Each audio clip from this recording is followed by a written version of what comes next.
So I can almost tell you that despite my best effort, despite all the precautions I took, I still ended up in the situation I feared the most. And most of you here, I'm sure, can attest how clear I was about my intentions, what I was trying to do, what my concerns were.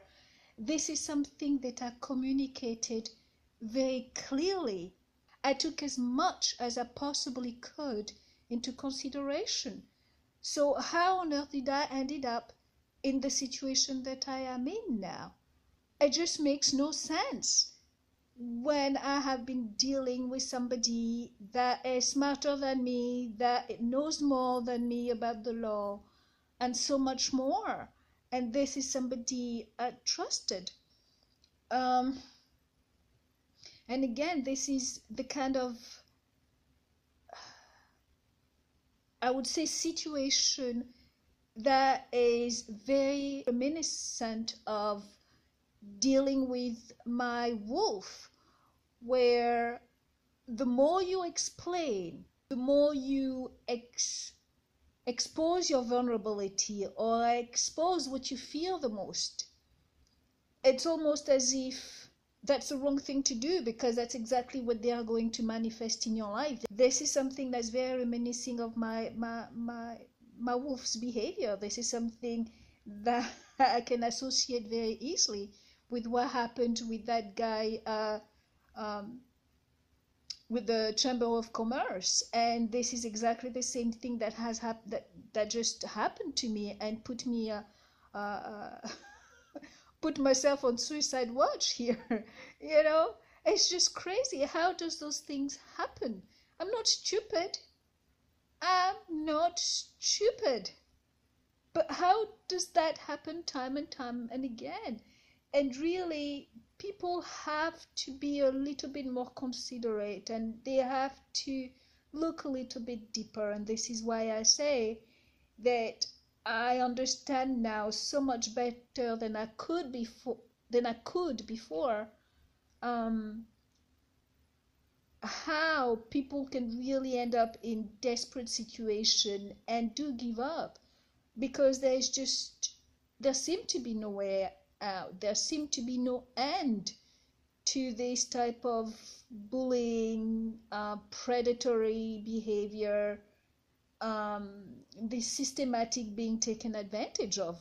You just don't know who to trust at the end.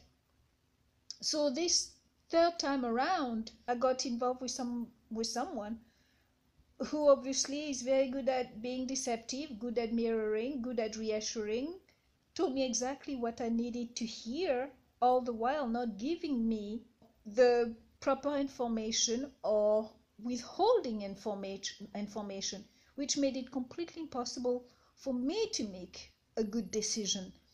And this has nothing to do with me not wanting to take my responsibility. This is the truth. And it's very difficult being in my position for me to see it any other way either. It's very, very difficult. I'm trying to understand. I'm trying to cope, and I'm trying to understand to make sure that, I avoid this later on. So I'm doing my best to analyze it in every way I can.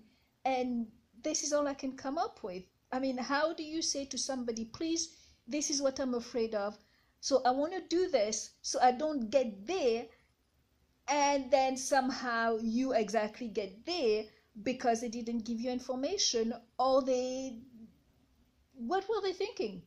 That's all you're left with. Anybody in a situation like mine, what do we do? This is insanely difficult. It feels like every wrong turn, it's costing me dearly. Like I said, this is a part of my journey, and it helps me to understand this part of the equation and how we also end up feeling like and looking like we are unlucky or that we are cursed, when really the truth is all of what happens to us truly starts with our narcopathic partners and the subsequent domino effect that takes over our lives, you know, before and after the awakening. And I really would hope people would take that into consideration when, you know, you see some of us I know are codependent, but I know I'm not a codependent. And some of us, you know, it's much more than that. And I would really appreciate for people to be patient and sometimes look a little bit deeper, or take the time to listen, because those kind of stories do take a while to untangle, to sort out.